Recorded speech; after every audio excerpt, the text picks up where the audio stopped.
Hello साथियों, मैं मोहम्मद साबिर और एक बार फिर से हम पास्ट इंडेफिनिट के बाद आपके लिए एक और वीडियो लेकर आए हैं। इसमें हम पढ़ने वाले हैं इसी सीरीज में, इसी क्रम में अगला जो हमारा सेंटेंस है, टेंस है, वो है हमारा future indefinite.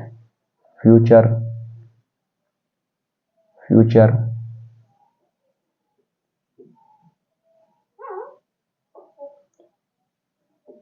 Indefinite future indefinite को पढ़ने वाले हैं इस बार हम। फ्यूचर इंडेफिनिट में हम ये जानेंगे कौन सी हमें मेन वर्ब लगानी है और कौन सी हमें हेल्पिंग वर्ब लगानी है। इसके अंदर जो हेल्पिंग वर्ब लगेगी हमारी, वो दो हेल्पिंग वर्ब होंगी, एक तो बिल होगी और दूसरी सेल होगी। दो हेल्पिंग वर्ब लगाएंगे इसके अंदर, ठीक। यहाँ पर जो मेन वर्ब लगाएंगे, मैंने आपको पिछली वीडियो में भी बताया था और एक बार फिर मैं आपको बता रहा हूँ, दोहरा रहा हूँ। जितने भी इंडेफिनिट सेंटेंस होंगे उनमें हम हमेशा वर्ब की फर्स्ट फॉर्म लगाएंगे। 3 इंडेफिनिट सेंटेंस है, अगर चौथा भी बन जाए तो उसमें वर्ब की फर्स्ट फॉर्म का ही यूज होगा। ये मेरा अपना मानना है, ठीक है। हेल्पिंग वर्ब बिल या सेल और मेन वर्ब की फर्स्ट फॉर्म। इस तरफ मैं कोने में ये लिख देता हूं, बिल और सेल ये कब और कहां कहां लगेंगे। देखो, सेल जो है वो आई और बी के साथ यूज होगा, सिर्फ आई और बी के साथ। बाकी जो सारे सब्जेक्ट बचे, बाकी सब, उनके साथ क्या लगेगा, बिल लगेगा। और सेल आई और बी के साथ। ऐसा क्यों? देखिए, जो वर्ब, जो हमारे प्रोनाउन होते हैं, फर्स्ट, सेकंड और थर्ड पर्सन, 3 पर्सन के प्रोनाउन होते हैं। फर्स्ट पर्सन के साथ हम सेल लगाते हैं, फर्स्ट पर्सन हमारे आई और बी हैं। बाकी सबके साथ बिल लगाते हैं। क्या फर्स्ट पर्सन के साथ सिर्फ सेल ही लगा सकते हैं? ऐसा बिल्कुल नहीं है। फर्स्ट पर्सन के साथ बिल लगा सकते हैं और बाकी सबके साथ सेल भी लगा सकते हैं, लेकिन हम बेसिक इंफॉर्मेशन के तौर पर ये जानते हैं कि आई और बी के साथ सेल और बाकी सबके साथ बिल लगेगा। अभी हमें इतना ही जानना है। बाकी हम जब मॉडल वर्ब्स पढ़ेंगे वहां पर हम ये बताएंगे कि बिल कब फर्स्ट पर्सन के साथ लगेगा और सेल बाकी सबके साथ कब लगेगा।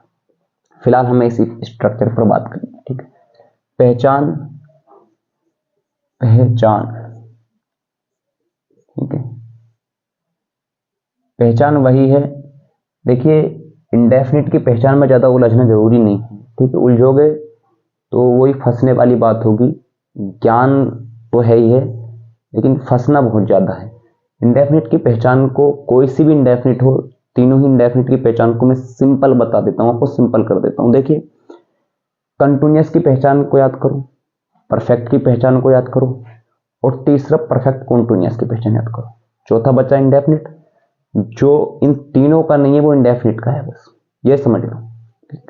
कंटिन्यूअस दो हैं, दोनों कंटिन्यूअस की पहचान ये है कि इनमें काम जो है निरंतर रहता है, यानी जारी रहता है।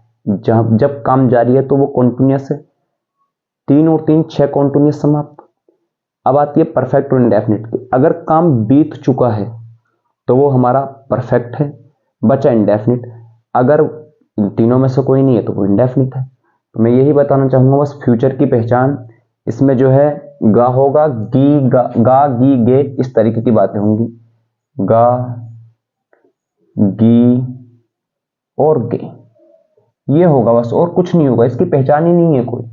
कोई अगर बता रहा है तो वो बेवकूफ बना रहा है, इसकी कोई पहचान नहीं है। जाएगा, खाएगा, सोएगा, इस तरीके की बातें होंगी और लास्ट में बस गा गी लगा हुआ होगा, ठीक।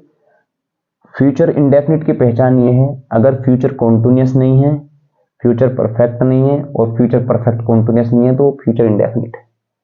बस ये इसकी पहचान है और इसी क्रम में हम आगे जानेंगे। आप जो है जब पूरे टेंस को पढ़ लोगे तो आपको ये पता चल जाएगा कि फ्यूचर की पहचान क्या है, ठीक।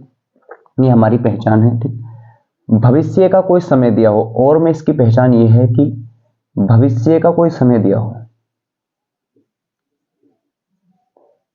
भविष्य का कोई समय दिया हो, यानी भविष्य को समय दिया हो तो वहां पर भी हम उसको फ्यूचर इंडेफिनिट ही मानेंगे। ठीक, जैसे कि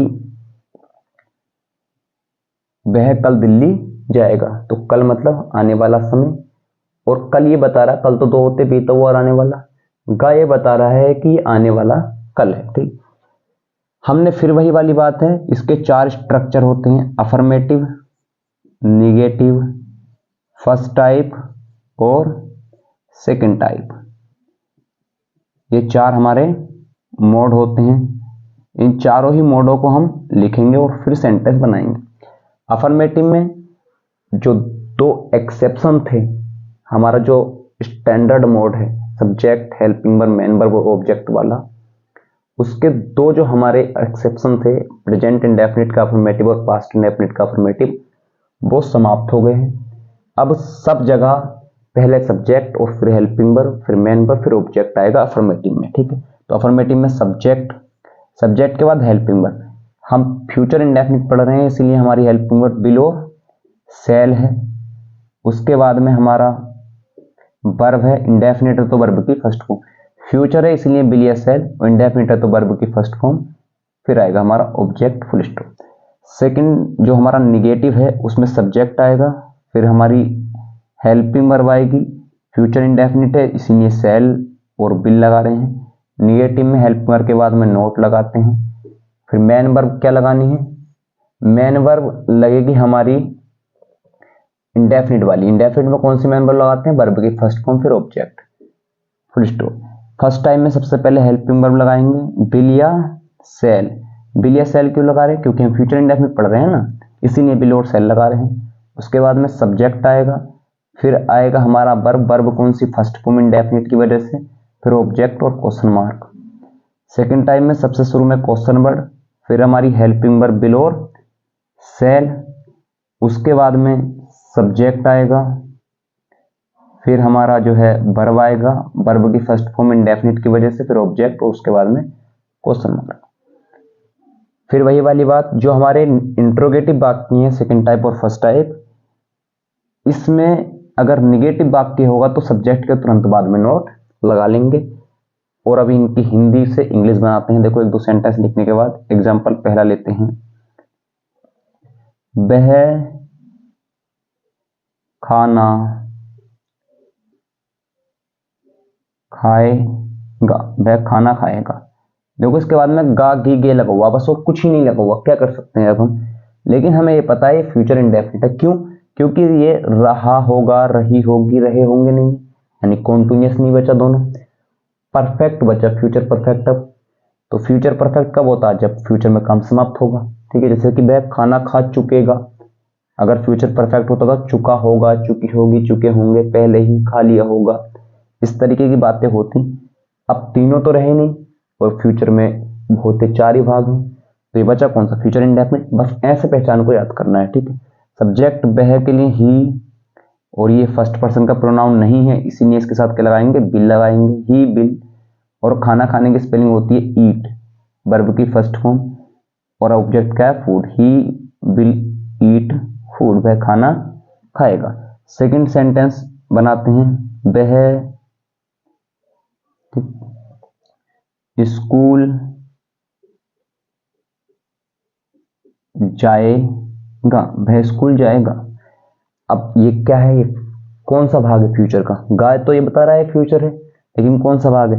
देखो यहाँ काम जारी जैसी कोई बात नहीं है, तो दोनों कॉन्टिन्यूअस तो है नहीं, बचा क्या, परफेक्ट। काम क्या भविष्य में पूरा हो चुका है, नहीं, वो भी नहीं है, तो बचा क्या, इंडेफिनिट तो बचा, तो ये फ्यूचर इंडेफिनिट ही है। बस इसी तरीके से पहचान को याद रखो। सब्जेक्ट क्या है के लिए ही, अब क्या आएगी, हेल्पिंग वर्ब, चूंकि ये हमारा फर्स्ट पर्सन नहीं है, इसीलिए इसके साथ हम लगाएंगे विल। अब वर्ब की फर्स्ट फॉर्म जाने के लिए गो, और गो के बाद में टू लगाकर स्थान को लिख देंगे, गो टू स्कूल। ठीक, अब हम 2 एग्जाम्पल ले लिए, तीसरा एग्जाम्पल देखो, अब एक निगेटिव का लेते हैं, निगेटिव वाले मोड पर बनाएंगे, इस वाले पर। ठीक, वह नहीं पर मैं लिखते हैं, मैं, ठीक, मैं उसे नहीं, मैं उसे नहीं पढ़ाऊंगा, मैं उसे नहीं पढ़ाऊंगा। सही लिखा मैं नहीं पढ़ाऊंगा, चलो हिंदी थोड़ी सी कमजोर है पर ठीक है जैसे भी लिखा है, मैं उसे नहीं पढ़ाऊंगा। ये देखो फ्यूचर की बात चल रही है, नहीं शब्द आगे निगेटिव यानी फ्यूचर इंडेफिनिट का निगेटिव है। सबसे पहले सब्जेक्ट आई के साथ सेल लगाएंगे, आई सेल, नहीं के लिए हेल्प वर्ब के बाद में नोट, आई सेल नॉट। अब वर्ब की फर्स्ट फॉर्म मेन वर्ब है, वर्ब की फर्स्ट फॉर्म क्यों लगा रहे हैं, क्योंकि हम इंडेफिनिट पढ़ रहे हैं और ये इंडेफिनिट ही है, इसीलिए वर्ब की first form. I shall not teach, उसे के लिए him, I shall not teach him. ठीक, टीच इसलिए लगाया क्योंकि जब दूसरे को पढ़ाया जाता है तो वो टीच होता है, खुद पढ़ते हैं तो वो रीड होता है।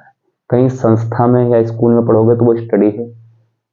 ये हमारा निगेटिव हो गया। इसी में एक हम इंट्रोगेटिव फर्स्ट टाइप बनाते हैं। क्या वह खेत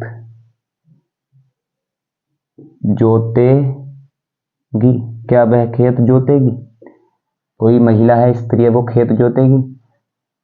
सबसे शुरू में क्या है, question word, interrogative first type.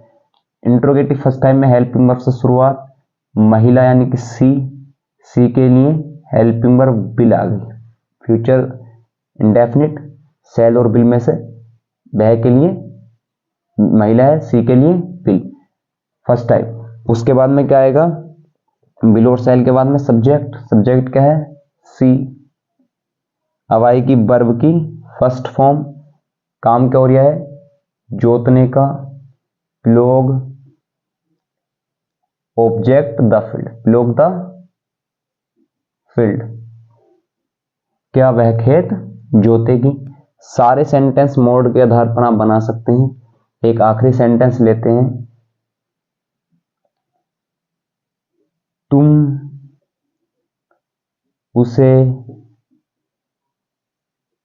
क्यों पीटोगे, तुम उसे क्यों पीटोगे। बीच में क्वेश्चन वर्ड है, ये तो बात है कि ये सेकंड टाइप इंट्रोगेटिव है। गे मतलब फ्यूचर, अब फ्यूचर का इंडेफिनिट ही है क्योंकि ना तो ये कॉन्टिन्यूस और ना परफेक्ट है। फ्यूचर इंडेफिनिट का सेकंड टाइप में सबसे पहले क्वेश्चन वर्ड क्यों के लिए वाई। अब हेल्पिंग वर्ब तुम के लिए यू यानी कि सेकंड टाइप है, इसीलिए विल लगाएंगे। Why will subject you, verb की फर्स्ट फॉर्म आनी है, काम क्या होगा, पीटने का, पीटने को बीट कहते हैं, ऑब्जेक्ट हिम। इस तरीके से आप फ्यूचर का इंडेफिनिट का कोई भी सेंटेंस बहुत आसानी से बना सकते हैं। आप इसे एक बार रिवाइज कर लीजिए। बहुत ही आसान शब्दों में हमने आपको फ्यूचर इंडेफिनिट पढ़ाया है और इसी क्रम में हम लगातार पूरे सेंटेंस जो टेंस हैं हमारे 12 के 12 उन्हें हम पढ़ने वाले हैं। हमने आज ये फ्यूचर इंडेफिनिट कंप्लीट किया है। आप हमारे इस वीडियो को शेयर कीजिए और अपने साथियों को बताइए, इन्फॉर्म कीजिए ताकि वो भी वीडियो देख सकें, वो भी कुछ सीख सकें। हालांकि खूब आप सीखे हुए हो पहले ही, बस और आप अब यहाँ सीखने के लिए आते हो, थोड़ा और जानने के लिए आते हो, इसीलिए आपको हम यहाँ पढ़ा रहे हैं। ज़्यादा से ज़्यादा सपोर्ट कीजिए और हमारे इस वीडियो को अपने सोशल मीडिया प्लेटफॉर्म पे शेयर कीजिए। धन्यवाद, आपने हमारा वीडियो देखा।